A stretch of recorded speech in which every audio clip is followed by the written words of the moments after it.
അപ്പോൾ ആദ്യം നമുക്കൊരു പാൻ എടുത്ത് അടുപ്പത്ത് വെക്കുക. ചൂടായി വന്നാൽ ഓയിൽ ചേർത്ത് കൊടുക്കുക. ഞാൻ ഇവിടെ ഒന്നും നല്ലെണ്ണയാണ് കേട്ടോ യൂസ് ചെയ്യുന്നത്. അപ്പോൾ ഓയിൽ അത്യാവശ്യം നന്നായിട്ട് ചൂടായിട്ടുണ്ട്. ഒരു 1/2 ടീസ്പൂൺ കടുക് ചേർത്ത് കൊടുക്കുകയാണ്. അപ്പോൾ കടുക് ഫുള്ള് പൊട്ടി വന്നിട്ടുണ്ട്.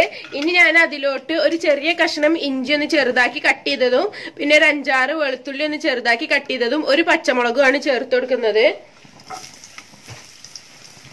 പിന്നെ ഒരു 2 തണ്ട് കറിവേപ്പിലോട്ട് ചേർത്ത് കൊടുക്കുന്നുണ്ട്.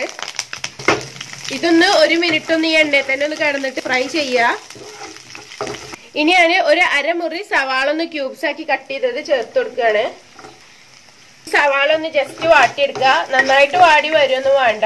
അപ്പൊ നമ്മള് സവാള ജസ്റ്റ് ഒന്ന് വഴന്ന് വന്നിട്ടുണ്ട്. നന്നായിട്ട് വഴറ്റിയെടുക്കൊന്നും വേണ്ട. ഇനി ഞാനിവിടെ ചേർത്ത് കൊടുക്കുന്നത് കാബേജ് ആണ്. അപ്പൊ കാബേജ് നമ്മൾ സാധാ തോരൻ വെക്കും പോലെ ചെറുതാക്കി കട്ട് ചെയ്യേണ്ട ആവശ്യമൊന്നുമില്ല. കുറച്ച് വലുതാക്കിയിട്ട് തന്നെ ഒന്ന് ക്യൂബ്സ് ഒക്കെ ആക്കിയിട്ട് തന്നെ കട്ട് ചെയ്തെടുക്കാം. കുക്കായി വന്നാൽ മതി. പിന്നെ ഇതൊക്കെ ശരിക്കും പറയാം, ഇതൊക്കെ ഹാഫ് കുക്കിൽ കഴിക്കണം എന്നാണ്. നമ്മളാരും അതൊന്നും നോക്കാറില്ല. ആവശ്യത്തിനില്ല ഉപ്പ് ചേർത്ത് കൊടുക്കാം. അപ്പൊ ഉപ്പ് ചേർത്ത് കൊടുക്കുമ്പോൾ കുറച്ചധികം ചേർത്ത് കൊടുത്തോളൂ കേട്ടോ. ഇനി ഇതിലോട്ടൊരു 2-3 മുട്ടയും കൂടെ വരാനുണ്ട്. അപ്പോൾ അതിനനുസരിച്ച് ചേർത്ത് കൊടുക്കുക. ഭംഗിയുള്ളൊരു കളർ കിട്ടാൻ വേണ്ടിയിട്ട് ഒരൽപ്പം മഞ്ഞൾപ്പൊടിയോടെ ചേർത്ത് കൊടുക്കുന്നുണ്ട്. ഇതൊന്ന് ജസ്റ്റ് മിക്സ് ചെയ്ത് കൊടുക്കുക. ഒന്ന് മിക്സ് ചെയ്ത് കൊടുത്തതിന് ശേഷം നമുക്കിത് അടച്ചു വെക്കാം. എന്നിട്ട് ഒരു 5-6 മിനിറ്റ് ഒന്ന് വേവിച്ചെടുക്കുക. ലോ ഫ്ലെയിമിലിട്ട് അടച്ചു വെക്കുക. പിന്നെ ഇതിക്ക് നോൺ സ്റ്റിക്ക് ആണ്, അതുകൊണ്ട് ഞാൻ വെള്ളമൊന്നും ഒഴിക്കുന്നില്ല. ഇത് ആ ആവിയിലും പിന്നെ അത്യാവശ്യം നന്നായിട്ട് ഓയിലും ഉണ്ട്. ആ ആവിയിൽ കിടന്നിട്ട് ഒന്ന് നന്നായിട്ട് കുക്ക് ആയിക്കോളും. അപ്പൊ ഒരു 5-6 മിനിറ്റ് കഴിഞ്ഞിട്ടുണ്ട്. നമുക്ക് ഓപ്പൺ ചെയ്യാം. നിങ്ങൾക്ക് വേണമെങ്കിൽ അടിയിലും തുറന്നിട്ട് ഇളക്കി കൊടുക്കാട്ടോ. ഞാൻ ഒരു പ്രാവശ്യം ഇളക്കി കൊടുത്തിരുന്നു. അപ്പൊ നമ്മളെ ക്യാബേജ് ഒക്കെ അത്യാവശ്യത്തിന് കുക്കായിട്ടുണ്ട്. ഇനി നമുക്കൊരു കാര്യം ചെയ്യാം. നമ്മൾ ഈ ക്യാബേജ് ഒന്ന് മാറ്റി വെക്കുക. കുറച്ചും കൂടെ ഓയിൽ ഒഴിക്കുന്നുണ്ട്. നല്ലെണ്ണ തന്നെയാണ് ഒഴിച്ചു കൊടുക്കുന്നത്. ഒരു 1/2 ടീസ്പൂൺ ഓയിൽ വീണ്ടും ഒഴിച്ചു കൊടുത്തിട്ടുണ്ട്.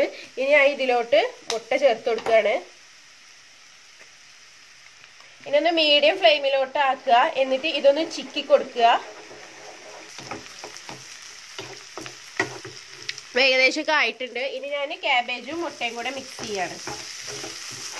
ഇനി ഒന്ന് ഹൈ ഫ്ലെയിമിൽ തന്നെ ഇട്ടുകൊണ്ട് ഒരു 2 മിനിറ്റ് ഒന്ന് ഇളക്കി കൊടുത്തുകൊണ്ടേ നിൽക്കുക. ഇനി ഇതൊരു 5 മിനിറ്റും കൂടെ ഒന്ന് അടച്ചു വെക്കാം കേട്ടോ. അതിനുശേഷം നമുക്ക് സെർവ് ചെയ്യാൻ എടുക്കാം. അപ്പൊ ഇതാട്ടോ നമ്മളൊരു അടിപൊളി ഒരു ക്യാബേജ് എഗ്ഗ് സ്റ്റിർ ഫ്രൈ ഇവിടെ റെഡി ആയിട്ടുണ്ട്. ക്യാബേജ് മുട്ടത്തോരന്. അപ്പോൾ നല്ല ടേസ്റ്റ് ആട്ടോ അത് കഴിക്കാൻ. പ്രത്യേകിച്ച് നല്ലെണ്ണയുടെ ആ ഫ്ലേവറൊക്കെ കിട്ടുന്നുണ്ട്. എനിക്ക് പൊതുവേ നല്ലെണ്ണനോട് വലിയ താല്പര്യമൊന്നുമില്ല. പക്ഷെ ചില റെസിപ്പിയിൽ എനിക്ക് നല്ല ഇഷ്ടമായിട്ട് തോന്നിയിട്ടുണ്ട്. നമ്മൾ ആ ഒരു ടേസ്റ്റ് ആ ഒരു ഫ്ലേവർ അതിക്ക് വരുന്നത്. അപ്പം നല്ല ടേസ്റ്റ് ഉണ്ട്. നിങ്ങളൊന്ന് ട്രൈ ചെയ്ത് നോക്കുക. എന്നിട്ട് ഫീഡ്ബാക്ക് അറിയിക്കുക. അതുപോലെ വീഡിയോ ഇഷ്ടപ്പെട്ടെങ്കിൽ ലൈക്ക് ചെയ്യുക. ഫ്രണ്ട്സിനും കസിൻസിനൊക്കെ ഒന്ന് ഷെയർ ചെയ്യുക. അപ്പോൾ ശരി, താങ്ക് യു.